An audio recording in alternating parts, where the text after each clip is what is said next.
एक भूतिया पुल था। उस पुल के ऊपर एक चुड़ैल का वास था। वह चुड़ैल हमेशा उस पुल के ऊपर बैठी रहती थी और लोगों का शिकार करती थी।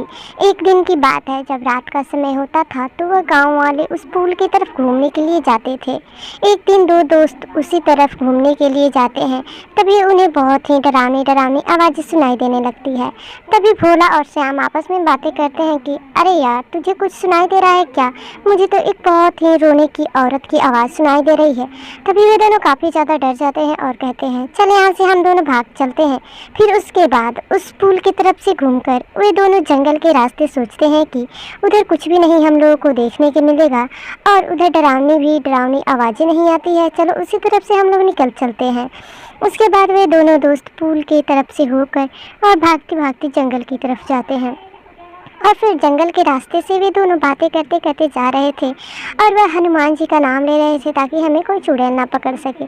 फिर कुछ देर के बाद वो आपस में बातें करने लगते हैं और उनके सामने एक बड़ा सा पुल आता है और उस पुल के नीचे से बहुत ही डरावनी डरावनी आवाज़ें सुनाई देने लगती है।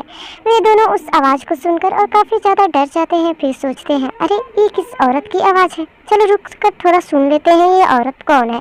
तभी उनके सामने से एक चुड़ैल आती है और वह चुड़ैल कहती है आज मैं तुम दोनों को नहीं छोड़ूंगी, क्योंकि मैं तुम दोनों को अपने पुल के सामने ही देख ली थी और वहीं से मैं तुम दोनों का शिकार करने के लिए सोच रही थी, लेकिन मैंने देखा कि तुम दोनों वहाँ से निकलकर भाग गए हो, इसलिए मैं तुम दोनों का पीछा करते करते यहाँ पर आ गई हूँ। मैं उसी पुल पर हमेशा रहती हूँ और लोगों का शिकार करती हूँ। मैं एक चुड़ैल